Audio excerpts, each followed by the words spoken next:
मैं बेटी हूँ, बोझ नहीं। ये कहानी एक लक्ष्मी नाम की लड़की की है। यह सब मैं इसलिए कह रही हूँ क्योंकि ऐसा मैं फील करती हूँ। एक लड़की थी, जब उसका जन्म होने वाला था तब उसके दादा दादी और घर के रिश्तेदार जश्न की तैयारी कर रहे थे क्योंकि उन्हें लगता था कि लड़का होगा, पर ऐसा नहीं था, लड़की हुई। जब लोगों ने उसे देखा और जिस नाम से उसे पुकारा वो था कुलक्ष्मी।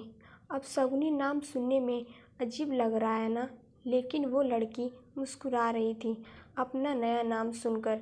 सोच रही थी कि किसी जन्नत में आ गई हूँ मैं, लेकिन लोग मुझे छू भी नहीं रहे थे। ऐसा लगता है मानो मुझे कोई बीमारी है। जो जश्न मनाने आए थे वो भी चले गए।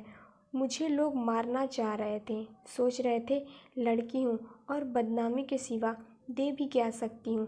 केवल एक इंसान था जो मेरा पूरा साथ दे रहा था, वो थी मेरी माँ, जिसने मुझे दुनिया की नज़रों से बहुत दूर भेज दिया।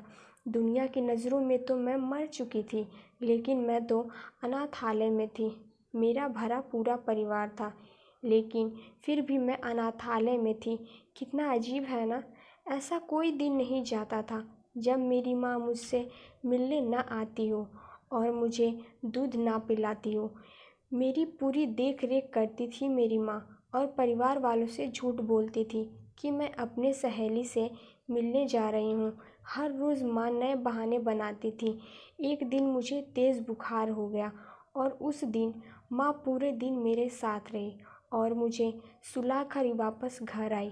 पापा ने पूछा कि इतनी देर कैसे हो गई, तो वो बोली कि मेरी सहेली की तबीयत खराब थी और मैं उसकी मदद करा रही थी। पापा ने गुस्से में उस दिन मम्मी की पिटाई भी की। माँ दर्द सह रही थी, लेकिन फिर भी मुझे छिपा रही थी। उसे लगता था कि मैं तो बच्ची हूँ, मैं क्या समझूंगी, लेकिन ऐसा नहीं था। मैं सब समझती थी।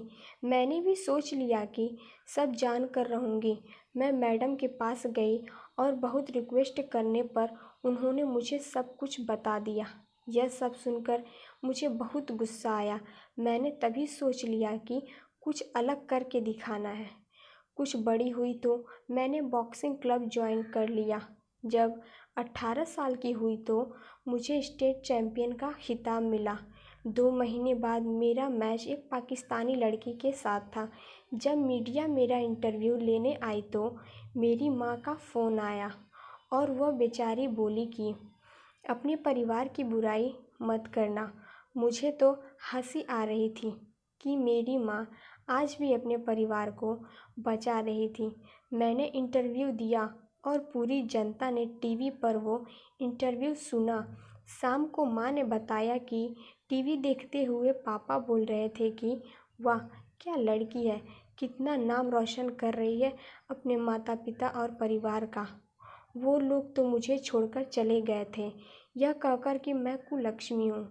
आज वो लोग मेरे से मिलना चाहते थे और मेरे साथ फ़ोटो खिंचवाना चाहते थे, लेकिन आज भी वो मेरी पहचान से अनजान थे कि मैं कौन हूँ। ठीक 2 महीने बाद नेशनल चैम्पियनशिप का मैच हुआ और वह सभी मुझे देखने आए थे। बहुत सारे लोग मैच देखने आए थे और सभी बोल रहे थे यू कैन डू इट, लेकिन मेरी नज़रें उस भीड़ में अपने परिवार को तलाश रही थी। दूर भीड़ मुझे मेरा परिवार नज़र आया। उनको देखते ही मेरे अंदर गुस्सा भर गया और सारा गुस्सा मैंने अपनी प्रतिद्वंदी पर निकाल दिया और वो नेशनल खिताब अपने नाम कर लिया। फिर क्या, सभी मुझ में इंटरेस्टेड हो गए। लोग मुझसे मेरे परिवार के बारे में पूछने लगे। बहुत मजबूर होकर मैंने बताया कि मैं वो लड़की हूँ जिसे 20 साल पहले मार दिया गया था, जिसे सबसे पहला नाम कुलक्ष्मी दिया गया था। मेरे पूरे परिवार की आंखें नम हो चुकी थी। तभी दूर भीड़ में से भागकर कोई मेरे पास आया और मुझे बेटी कहकर पुकारा। यह सब मानो मेरे लिए कोई अपने जैसा था। जो बचपन का प्यार मैंने खो दिया था वह अचानक ही मुझे मिल गया और उसने मुझे गले लगाकर सभी से कहा, ये मेरी बेटी है जिसने मुझे पिता बनाने का हक दिलाया। सभी लोग मेरे से माफ़ी मांग रहे थे, जब मैंने जन्म लिया तब मैं केवल एक लड़की थी, लेकिन आज मैं बेटी हूँ। आज मैं अपने आंगन की तुलसी बन चुकी हूँ, अपने घर की मुस्कान बन चुकी हूँ, मैं बेटी बन चुकी हूँ।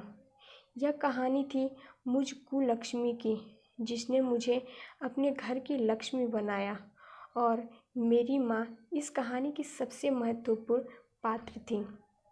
होती नहीं बेटियाँ हर किसी की चाह में, जहाँ न सोचा हो पहुँच जाती है उस राह में। जिसने उन्हें पैदा होते ही मार दिया, समझो उसने अपनी बदल रही किस्मत को ठुकरा दिया। दोस्तों, बिल्कुल सही बात कही है रचना जी ने कि बेटी हूँ, बोझ नहीं। आज के समाज में सभी लोगों को इस हकीकत को अपनाना होगा, तभी महिला सशक्तिकरण का सपना पूरा होगा।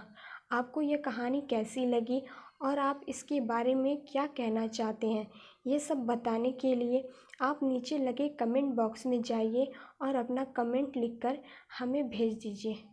आपको मेरी यह कहानी कैसी लगी आगे कमेंट बॉक्स में लिखकर बताइए, और मेरे चैनल को लाइक, सब्सक्राइब, शेयर ज़रूर कीजिए। Thank you for watching.